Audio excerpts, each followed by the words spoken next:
My name is Skylar Howard, and at 28, I thought I had finally found my place at Morrison and Associates Marketing. For 8 months, I endured the snide comments about my thrift store wardrobe, the eye rolls when I brought homemade lunches in reused containers, and the assumption that I was the poor girl who needed their charity. What my coworkers didn't know was that beneath my carefully curated humble appearance lay a secret that would have made their designer jaws drop to the marble floors of our downtown office building. The morning that changed everything started like any other Wednesday. I walked through the glass doors wearing my favorite vintage blazer, a beautiful piece I'd found at Goodwill for $12, paired with simple black slacks and flats. The receptionist, Miranda, looked me up and down with her usual mixture of pity and disdain. "Oh, Skylar, honey," she said in that saccharine tone that made my skin crawl. "I have some clothes at home that might fit you." Designer pieces my sister left behind. The implication was clear. I needed charity because surely no one would choose to dress this way. I smiled politely and thanked her, knowing that Miranda's designer pieces were probably fast fashion from the mall. What she didn't realize was that my modest apartment rent of $800 wasn't out of necessity. It was by choice. The portfolio of commercial properties I owned across 3 states generated more monthly income than her annual salary. But I had learned early in life that wealth made people treat you differently, and I wanted to earn respect through my work, not my bank account. The marketing team meeting that morning was particularly brutal. Jennifer Walsh, our department head and the company owner's daughter, strutted in wearing a Hermes bag that cost more than most people's cars. She surveyed the room with the confidence of someone who had never worked for anything in her life. "All right, team, we need fresh ideas for the Berkshire Resort campaign," she announced, her perfectly manicured nails clicking against her tablet. "Think luxury, exclusivity, the kind of place our target demographic dreams of visiting." Her eyes landed on me with barely concealed amusement. Though I suppose not everyone here would understand that market. The snickers that followed felt like physical blows. Marcus, the creative director who drove a leased BMW and lived in a studio apartment, shook his head sympathetically. "Don't worry, Skylar. We've all been broke before. It gets better." The condescension in his voice made my hands clench under the conference table. Sarah from Accounts Receivable chimed in. "Maybe we should do something more accessible, for people who shop at thrift stores and clip coupons." More laughter. I maintained my composed smile while mentally calculating that I could buy and sell most of their belongings without checking my account balance. That afternoon, I submitted my campaign proposal, a comprehensive strategy targeting high-net-worth individuals who valued authentic experiences over flashy displays of wealth. I had insider knowledge of this demographic because I was part of it. My presentation included detailed market research, psychological profiles, and innovative digital strategies that would revolutionize luxury marketing. I poured my expertise and passion into every slide, knowing it was exactly what Berkshire Resort needed.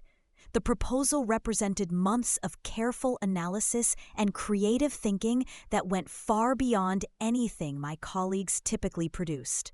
Jennifer barely glanced at my work before dismissing it. "This is very theoretical, Skylar. I think we need someone with real-world experience in luxury markets." She turned to Marcus, whose idea consisted of generic stock photos and recycled taglines from previous campaigns. "This is more what we're looking for. Aspirational, but attainable." I watched in stunned silence as she praised his mediocre work while my innovative strategies were pushed aside. The message was clear. Regardless of quality, my contributions would never be valued because of my perceived social status. The rejection stung, But what happened next was devastating. 2 weeks later, I walked into a client presentation to see my entire campaign being pitched by Marcus. Every slide, every insight, every carefully crafted strategy was there, with his name prominently displayed as the creative lead. Jennifer beamed as she presented Marcus's brilliant concept to the Berkshire Resort executives. The client was impressed, calling it revolutionary. And exactly what luxury hospitality needs.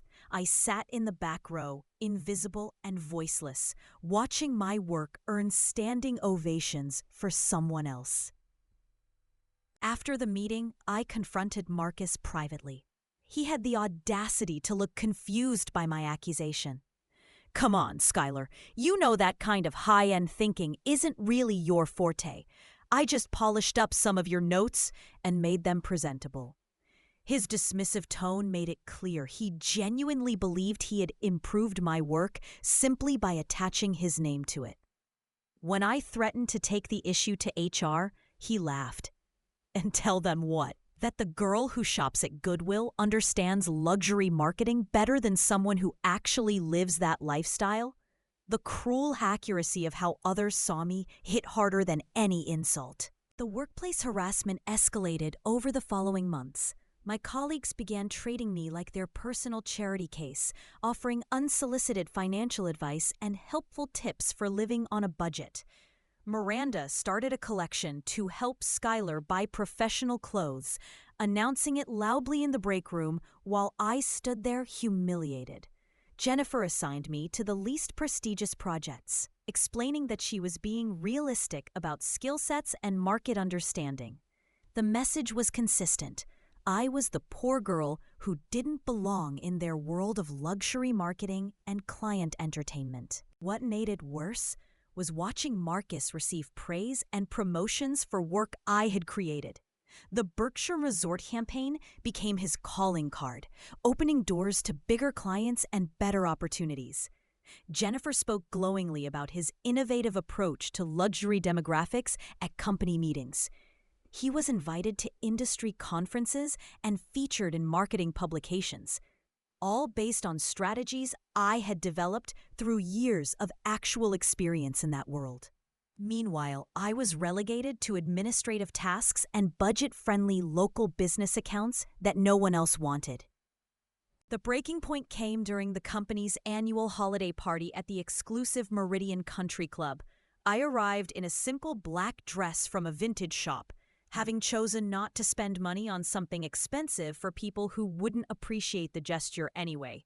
The venue was stunning. Marble floors, crystal chandeliers, and panoramic city views that cost $5,000 just to rent for the evening. I stood near the appetizer table, watching my colleagues network and celebrate while treating me like invisible staff rather than an equal team member. Jennifer approached me with her usual condescending smile, champagne flute in hand and surrounded by her inner circle of admirers. Skylar, sweetheart, you look lovely. That dress is so vintage chic. I admire how you make the most of your budget. The group laughed appreciatively at her backhanded compliment. Marcus joined them, adding, "It's inspiring how some people can be happy with so little. Really puts things in perspective." Their cruelty was casual and thoughtless, delivered with the confidence of people who believed themselves inherently superior. Speaking of perspective, Jennifer continued, her voice carrying across the nearby conversations, we should all be grateful for what we have. Some of us are fortunate enough to afford the finer things, while others teach us the value of simpler pleasures. She gestured around the opulent room as if to emphasize the divide between their world and mine. This club, for instance, costs more per year in membership fees than some people make in salary. But that's just how life works. Different people, different means, different destinies. The irony was too perfect to ignore any longer. I had spent months being dismissed, overlooked, and treated as lesser than people who lived paycheck to paycheck while pretending otherwise. My inheritance from my grandmother's real estate empire had been growing steadily for years, but I had chosen to live modestly and work honestly. Now, surrounded by people who measured worth by material possessions, I realized it was time to speak their language. The Meridian Country Club held special significance beyond its luxury reputation. It was a place where real power and influence gathered. Actually, I said clearly, my voice cutting through their laughter, I think there might be some confusion about who can afford what around here. I pulled out my phone and made a quick call to Jonathan Meridian, the club owner who had been trying to sell me additional properties for months. Jonathan, it's Skylar Howard. Yes, I'm here at the club right now. Could you join me for a moment? I'd like to introduce you to some colleagues. The conversation was brief, but effective. Within minutes, one of the city's most powerful businessmen would be walking over to greet me personally. Jennifer's expression shifted from amusement to confusion as Jonathan Meridian himself approached our group with a warm, professional smile. Miss Howard, what a pleasure to see you here. I was hoping we'd have a chance to discuss the waterfront project. He turned to my colleagues with polite interest. Are these the marketing associates you mentioned? The ones working on hospitality campaigns? The recognition in his voice when he spoke my name was unmistakable. This wasn't a casual acquaintance, but a business relationship built on mutual respect and significant financial dealings. Jonathan, I said calmly, enjoying the shocked faces around me, I'd like you to meet my colleagues from Morrison & Associates. This is Jennifer Walsh, Marcus Thompson, and Miranda Santos. We were just discussing real estate values and club memberships. Jonathan's knowing smile told me he understood the subtext immediately. Jennifer was just explaining how membership fees here can exceed some people's annual salaries. The words hung in the air like a challenge, transforming the power dynamic of the entire conversation with mathematical precision. Jonathan chuckled warmly, his eyes twinkling with amusement at the obvious social dynamics. Well, Ms. Howard, as one of our founding members and largest property investors, I'm sure you could explain the true costs better than anyone. After all, your portfolio here represents a significant portion of our premium real estate holdings. The bomb had been dropped with elegant simplicity. My colleagues stood frozen, their champagne glasses suspended halfway to their lips, as the reality of what they had just heard began to sink into their consciousness.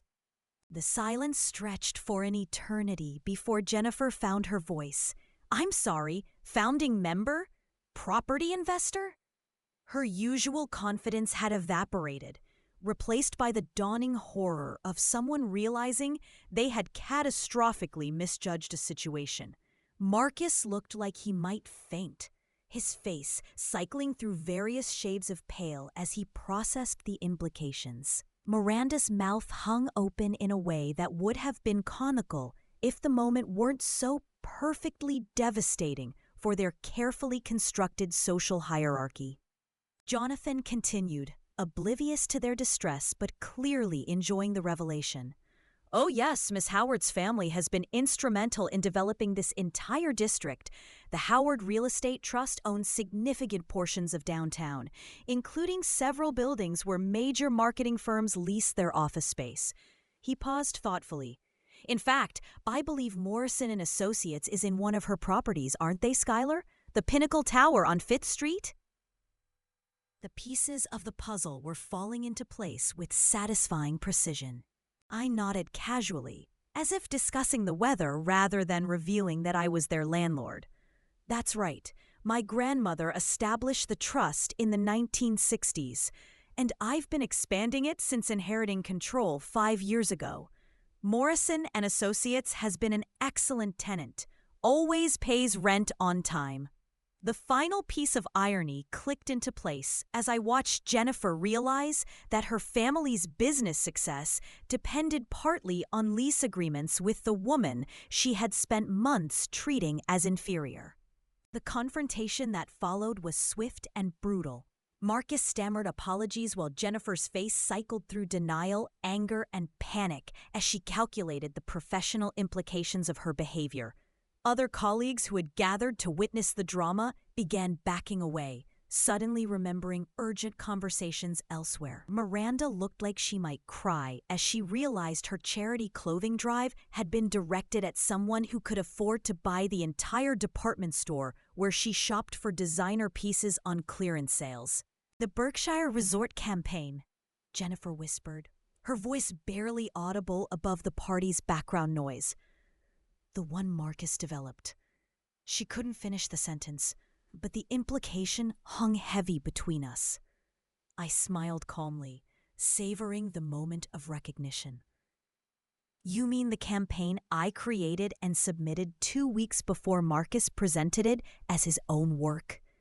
"Yes, I remember it well. Especially since Berkshire Resort is considering expanding to one of my waterfront properties next year."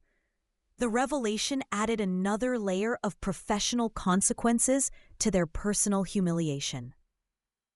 Within an hour, the story had spread throughout the party like wildfire. Colleagues who had ignored me for months suddenly appeared with eager smiles and business cards, hoping to salvage relationships they had carelessly damaged. But the damage was irreversible. Jennifer's reputation as a competent leader crumbled as people realized she had systematically mistreated and undervalued someone with significant industry connections. Marcus faced questions about his creative integrity, while Miranda's social standing plummeted as her mean-spirited behavior became public knowledge among their professional network. The aftermath was swift and satisfying. Jennifer was quietly removed from her leadership position after the company's board learned about the hostile work environment she had created and the potential legal implications of her discriminatory behavior. Marcus was relegated to junior projects after clients began questioning the authenticity of his previous work. Miranda found herself isolated at the reception desk, no longer trusted with confidential information or client interactions. The power structure that had oppressed me for months collapsed like a house of cards in hurricane winds. As for me, I submitted my resignation the following Monday with a comprehensive report detailing the workplace harassment, intellectual property theft, and discriminatory practices I had endured. The documentation was thorough and legally sound, ensuring that future employees wouldn't face the same treatment. Jonathan Meridian offered me a position leading marketing for his hospitality group. Recognizing my expertise in luxury demographics and authentic consumer psychology, the salary alone exceeded what most of my former colleagues earned, but the respect and professional recognition were worth infinitely more. 6 months later, I was featured in Forbes as one of the industry's rising stars in luxury hospitality marketing. The article highlighted my innovative approaches to authentic wealth demographics and sustainable luxury experiences. Marcus's stolen campaign was mentioned as an example of outdated thinking, while my new strategies were praised as revolutionary.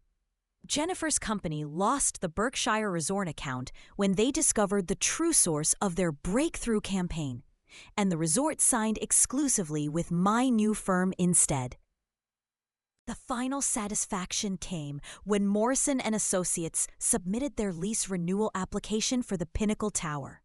As the property owner, I had every right to decline, but instead I approved it with a significant rate increase that reflected current market values. The irony wasn't lost on anyone involved. The woman they had treated as financially inferior now controlled their business's physical foundation. Success, I had learned, was the sweetest revenge when served with professional competence and unshakable dignity.